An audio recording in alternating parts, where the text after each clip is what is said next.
Hi everyone, welcome back to Actual English. I'm Jennifer Clyde. It's time for lesson 346 and today's topic is Christmas Season 1. Let's talk about gift giving. Well, the subtopic is gift giving time. So, Christmas is just around the corner. It's nearing. We're getting there. Are you feeling the Christmas spirit? I guess it's not so Christmassy in Korea compared to America, for example, because right after Thanksgiving, so let's say sometime at the end of November, that's when people start to put out Christmas decorations, Christmas lights, and Christmas carols playing here and there. But it's not as crazy in Korea, is it? Although people do celebrate Christmas in Korea. Anyhow, we're going to be talking about gift giving, how people exchange gifts with each other, or how people give gifts to someone. Okay, let's talk about that. As always, let's begin with actual talk.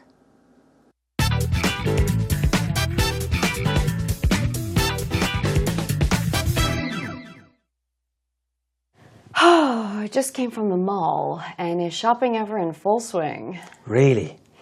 It's busy, was it? You look a bit stressed out, ready to kill someone.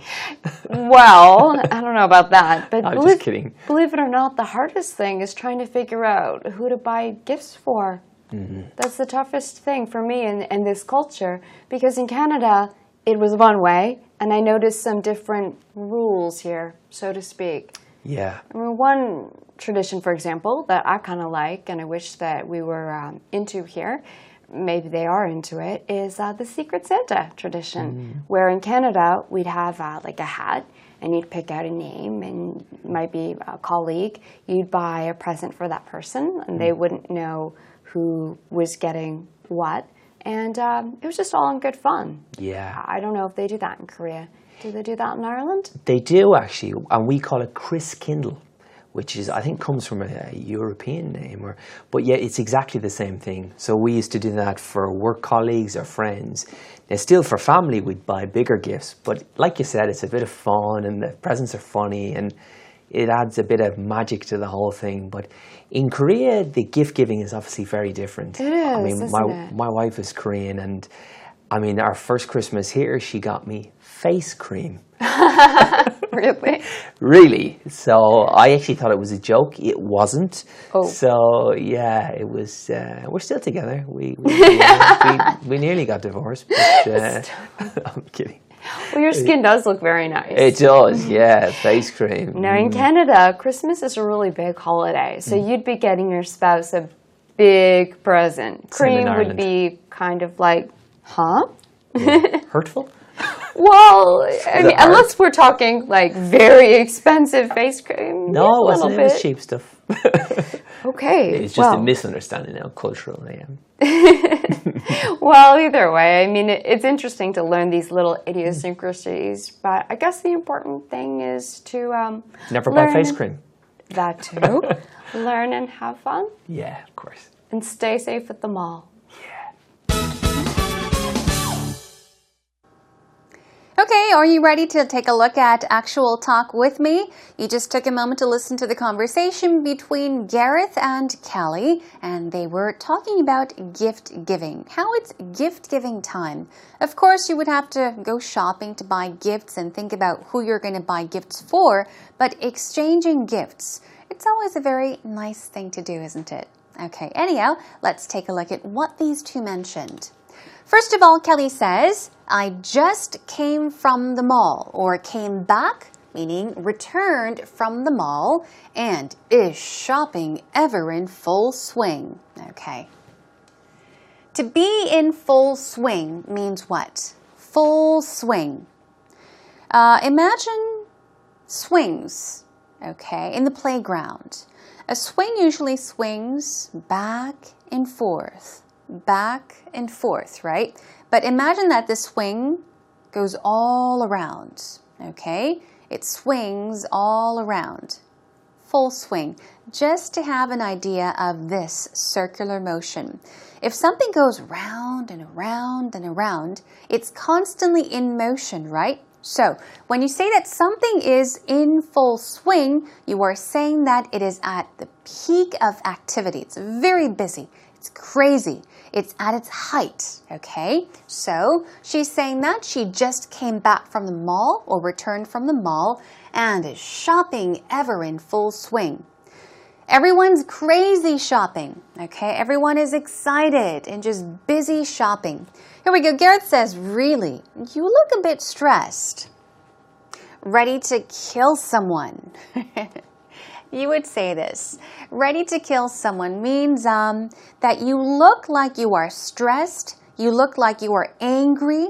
You look like you are about to kill somebody, okay? He's saying that she looks stressed at the moment. But he says, I'm just kidding. I'm just joking with you. I'm just kidding. I'm just playing with you, okay? Well, here we go. Kelly says, believe it or not, the hardest thing is trying to figure out who to buy gifts for. Let's take a look at this first sentence. The hardest thing. The most difficult thing is what? Trying to figure out, trying to decide who to buy gifts for. Okay.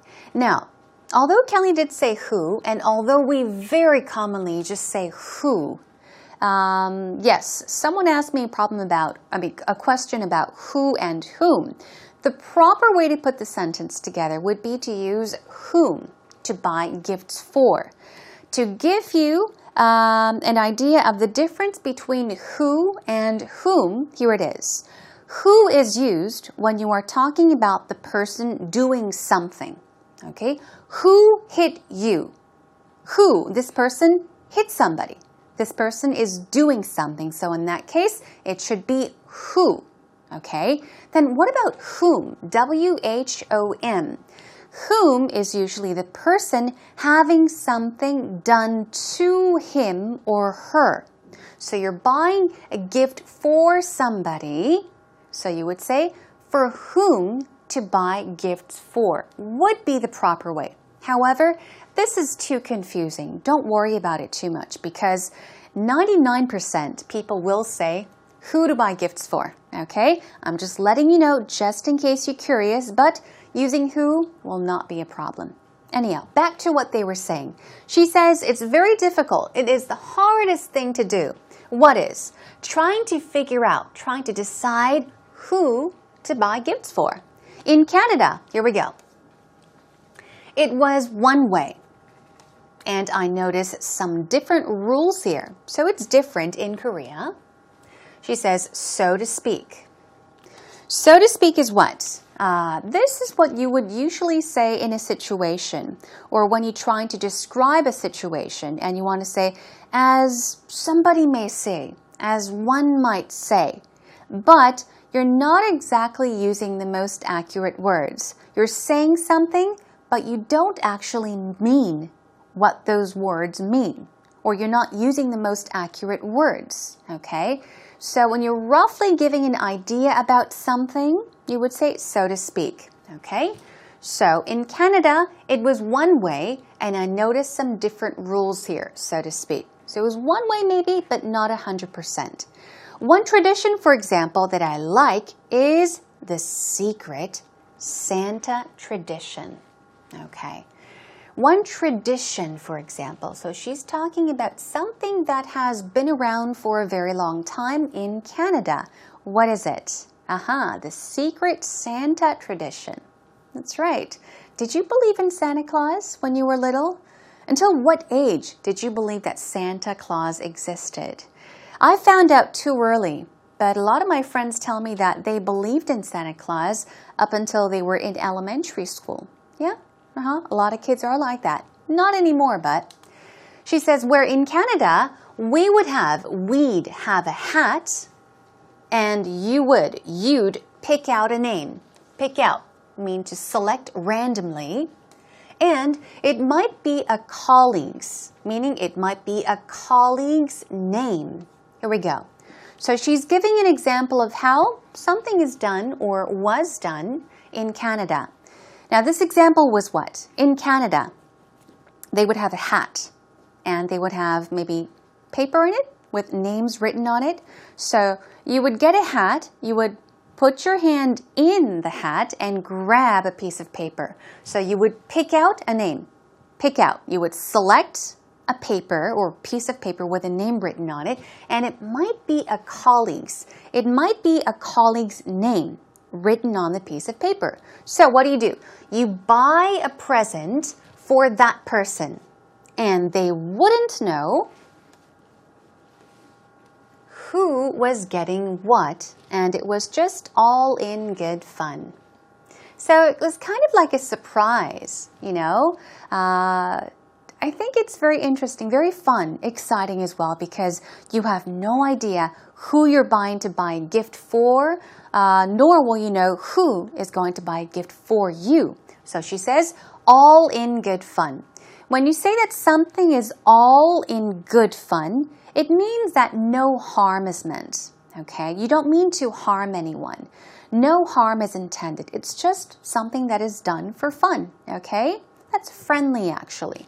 I don't know if they do that in Korea. And then she asks, do they do that in Ireland? Okay, let's find out. We call it Christkindle. Aha, we call it.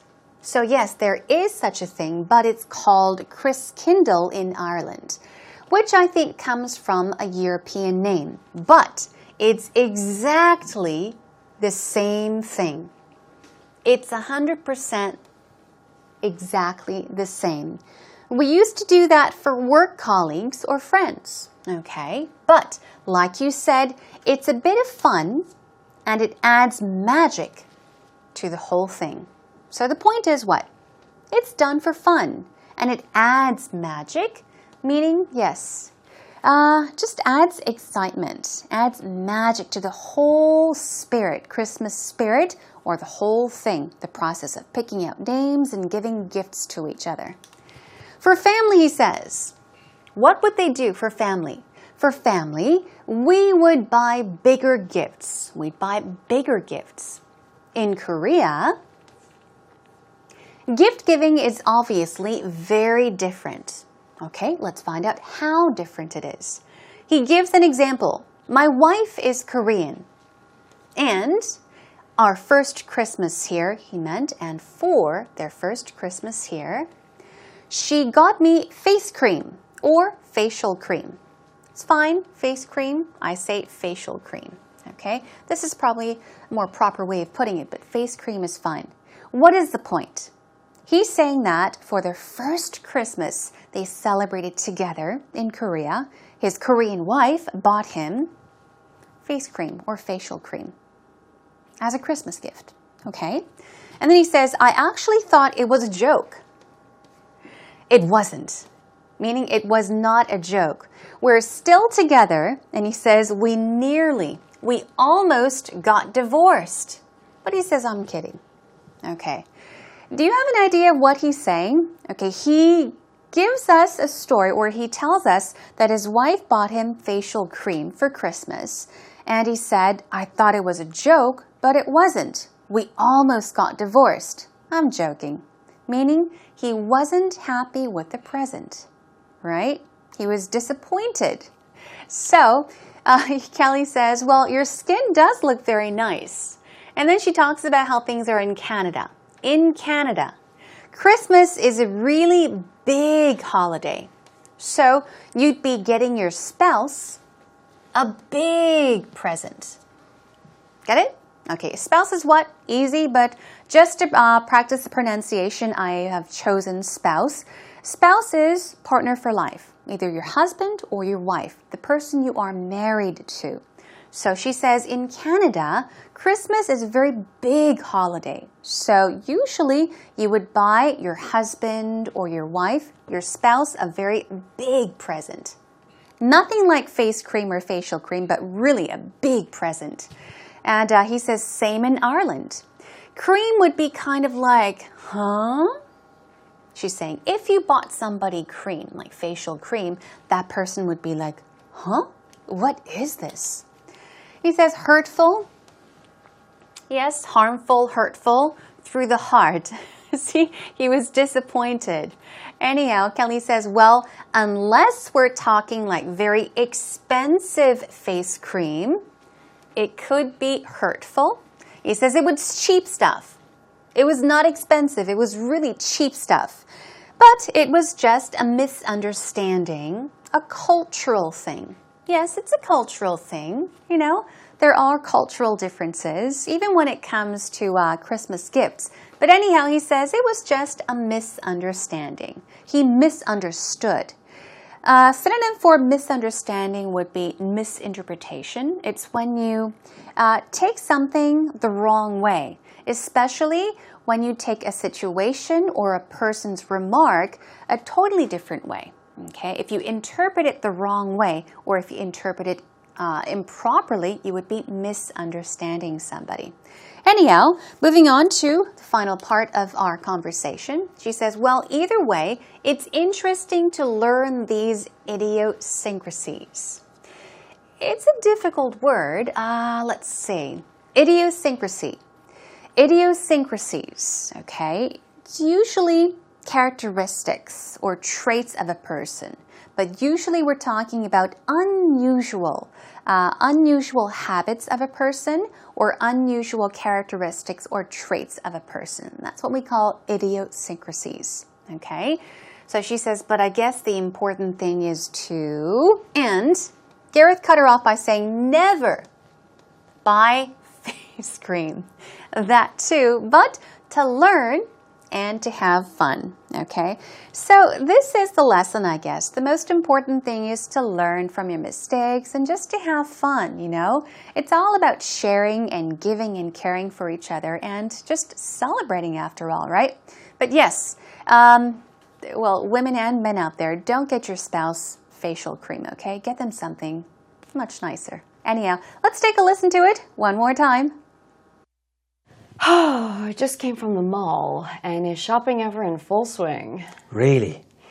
It's busy, was it? You look a bit stressed out, ready to kill someone. Well, I don't know about that, but I'm just kidding. Believe it or not, the hardest thing is trying to figure out who to buy gifts for.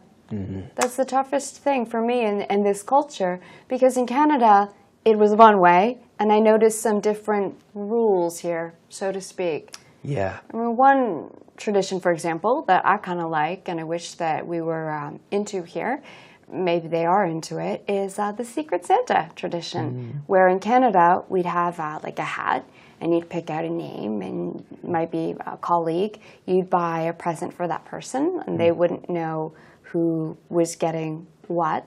And it was just all in good fun. Yeah. I don't know if they do that in Korea. Do they do that in Ireland? They do, actually, and we call it Christkindle, which is, I think, comes from a European name, but yeah, it's exactly the same thing. So we used to do that for work colleagues or friends. Now, still for family, we'd buy bigger gifts, but like you said, it's a bit of fun, and the presents are funny, and it adds a bit of magic to the whole thing. But in Korea, the gift giving is obviously very different. It is, I mean, isn't it? my wife is Korean, and I mean, our first Christmas here, she got me face cream. Really? Really. So I actually thought it was a joke. It wasn't. Oh. So yeah, it was. We're still together. We nearly got divorced. But, I'm kidding. Well, your skin does look very nice. It does. Yeah, face cream. Now in Canada, Christmas is a really big holiday, so you'd be getting your spouse a big present. Same in Cream would Ireland. be kind of like, huh? Yeah. Hurtful. Well, I mean, hard? unless we're talking like very expensive face cream. No, yeah, it wasn't. a It little was bit. cheap stuff. Okay. It's just a well, misunderstanding now, culturally. well, either way, I mean, it's interesting to learn these little idiosyncrasies, but I guess the important thing is to Never buy learn face cream. That too. Learn and have fun, Yeah, of course. and stay safe at the mall. Welcome back, everyone. Did you enjoy the second listen to the conversation? I hope you did. Now it's time for us to take a look at actual expressions and practice some vocab words and move on to our patterns for today. The first vocab word we have for you is spouse. As I did mention, it is an easy word, but let's take a look at the pronunciation. It's one syllable, spouse, spouse. Okay, it's more of an S, spouse sound. Companion, mate, partner. These are all, I guess, words that can be used in place of friends, right? But who is your husband or your wife? Partner for life, somebody you share the rest of your life with. So you can call them a companion, mate, or even a partner. Spouse, that is. Okay? Moving on to hurtful. Here we go. Hurtful. Hurtful. It's something causing harm, something that is harmful. So damaging, detrimental, distressing, malicious is also a good synonym. I would say, keep these two words in mind. Learn these. Okay, you'll see many of these words. Here we go, misunderstanding. Okay, this is when you, I guess, fail to understand the proper meaning of something. When you fail to understand a situation or a person's remark, you can take them wrong, right? That is to misunderstand. So misunderstanding, stress goes there, and confusion can be a synonym. Even better, as I mentioned, misinterpretation is a wonderful synonym for misunderstanding. And we have idiosyncrasies. Here we go. Idiosyncrasies. Idiosyncrasies. One more time. Idiosyncrasies. We're talking about a person's very unusual habits or characteristics. Can even be applied to mannerisms sometimes, okay? Traits. So that's idiosyncrasies. Job well done. Moving on to be in full swing. Imagine. Okay, remember? Something going around and around and around. It's very active. That's right. When someone is at the peak of that, when something is at the peak of activity, it's very busy. It's at its height, at its peak. Something could be in full swing. Here we go. It's been snowing a lot lately, and skiing and snowboarding is in full swing. Meaning what? These activities are very, very popular at the moment because it's snowing a lot. So skiing and snowboarding is in full swing. It's at its peak. Moving on to so to speak. So to speak. Now this is when you would, you would usually say so to speak in a situation when you want to describe something that is almost nearly true. Okay, almost 100%, but the words aren't exactly accurate. So here is a sample sentence. Since John helps me with my taxes, he's my accountant, so to speak. Okay, one more time.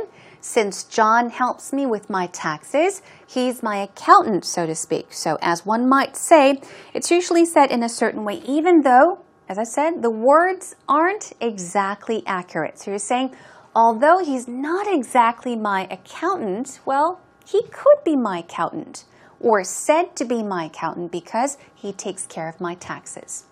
Moving on to our next one, all in good fun. Quickly, good fun. You're saying that you don't intend any harm. It's something done for fun, okay? Janet got a little upset when I teased her, but I hope she knows it was all in good fun. Meaning, I hope she knows that I did not mean any harm. No harm intended. It was just a friendly gesture, okay? I did it for fun. So these are our actual expressions for today, everyone. Please do go over them as many times as possible and make them yours. Job well done.